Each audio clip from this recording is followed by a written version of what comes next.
True Classic Tees. Let's go. Y'all know the homies True Classic Tees, man. The shirt that is built for us, those guys that are kind of athletic, but maybe not all the way athletic, or the guys that, just need something to make them feel a little bit more athletic, baby. That's what you get when you talk about True Classic Tees. Or tees. just straight up comfortable tees. Absolutely comfortable tees. I mean, because that's the thing with this, man. It is built to feel like you're just lounging around, but at the same time, have that athletic cut up top where most of us feel a little bit better, but at the same time, give you a little bit more playroom in that midsection. But with True Classic Tees, they have more than just t-shirts. I mean, they got the long sleeves, they got these sweatpants, the joggers, the shorts, hoodies, all type of different loungewear stuff that just make you feel good, make you feel comfortable. And that's how it's supposed to be, because you got to look good and you got to feel good, more importantly. But of course, if we're talking about them, we got a promo code. And that promo code is MOATS. You use that at trueclassictees.com. You get 25% off of your purchase. And it's free shipping if you have a purchase for over $100 as well. So make sure you check out True Classic Tees, because at the end of the day, we got to know it's a new year. So when it's a new year, it's a new me. And I got the new tee. Shout out to the homies at True Classic Tees for that as well, baby. Steeler Nation on fire. Dobbs didn't play a bad game. Nope. Bring him back in trade match. Dobbs like where he at. Dobbs don't want to come back here right now. Dobbs got an opportunity. That's all he wanted. That is all he wanted. He thought he was going to get the opportunity in Cleveland. We saw it didn't work out. Obviously, when he first got that opportunity in Jacksonville, how it played out wasn't the best situation, but he feels really good about the scenario right now. Rightfully so, man.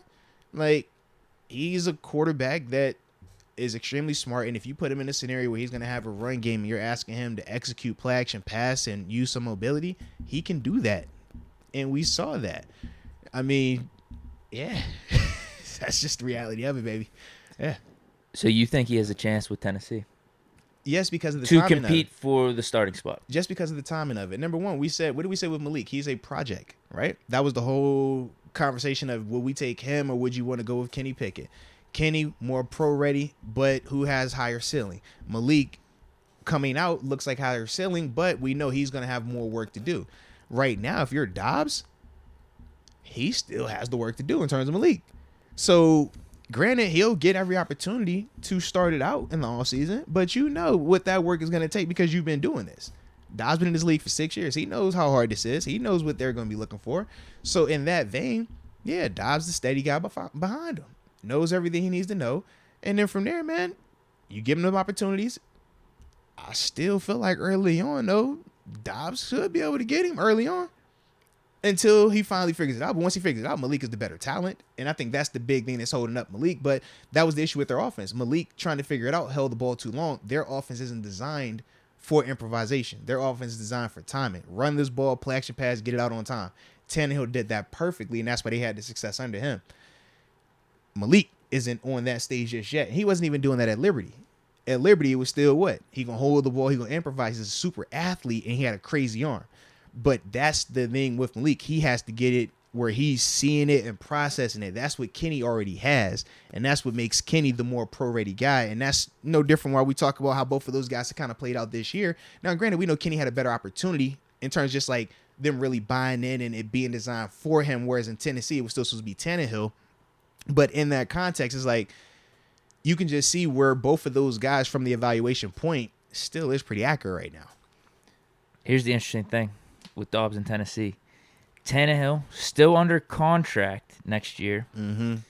Cap hit $36 million. What's the dead? Dead cap 18. That's a cut candidate. That's what I'm saying. 18 is not bad. That's an $18 million savings. You'll live with that, bro. Because Tennessee's going to be, I think, drafting too late to pick one of these top three guys. Now, I don't know where you consider, the fourth or fifth prospects if they could potentially be pro-ready their rookie year, like an Anthony Richardson. I forget who else is. I think Hendon Hooker. Yeah. He's in the mix too. But after those top three, it feels like it's a little bit of a drop-off. Yeah. So I don't think Tennessee's going to get one of those top three, which makes this whole weird scenario of like, okay, you could bring back Tannehill at 35. But you also know have to you're getting there. But also, you take a risk with Dobbs. But wait a minute. Malik Willis, is he ready yet? But you know what the other big difference between Malik's situation and our situation with Kenny? What? They didn't take him in the first round. No. So they can move on whenever they want to. We could not do that. We had to make sure that this scenario was going to be perfect for Kenny, which is why I said the opportunity scenario, because we have to be right on Kenny. He is our first round quarterback. They ain't take Malik in the first, so they're not as invested in Malik. So that's why you even saw them switch to Dobbs. If Malik is a first round quarterback, they not switching him out to let Dobbs get a couple goals. Nah, you gonna live and die with this thing and let it go. Let it figure it out. Learn. Like we did with Kenny, right? This is the guy you drafted to be your future, absolutely. your franchise quarterback. But the difference is they did not draft Malik there.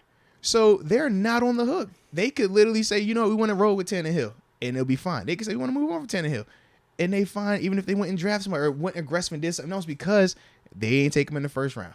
So even though he's a development and even though he has these intangibles, because they didn't invest a lot in him, it's no guarantee that he's going to last longer than 4 years in this league just because he doesn't have that first round tag on him anymore, man.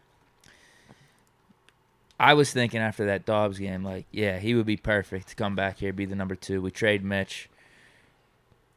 I am just wondering, because you brought it up, you know Dobbs better than me. If he got that taste, if he feels like he can maybe compete for the job somewhere, whether it's Tennessee or somewhere else, then he would rather at least just take the chance. Bet on yourself. If Dobbs, Tennessee is the spot. It's the perfect spot. Because you don't think after these couple games he's just content. I'm gonna go somewhere. I'll be a backup. I'll be a really good backup. Nah, because think about it this way. I think he can push to be a starter for next year in Tennessee, very similar to Geno Smith in Seattle, where you're still competing with somebody, right? Geno had to beat out Drew. Now, granted, Drew got sick in the process, and that kind of helped Geno get the opportunity. But that would be no different if they moved on from Tannehill and it was Dobbs competing against Malik, and maybe they bring somebody else in, a mid-round guy that they draft or something like that. Maybe a little Trubisky-Dobbs competition down in Tennessee. And if you're Trubisky, you're looking at Tennessee as well. Like, all these guys are looking at the same spots for the same Trubisky reasons. would just be a younger Tannehill, really. That's it. That's literally it.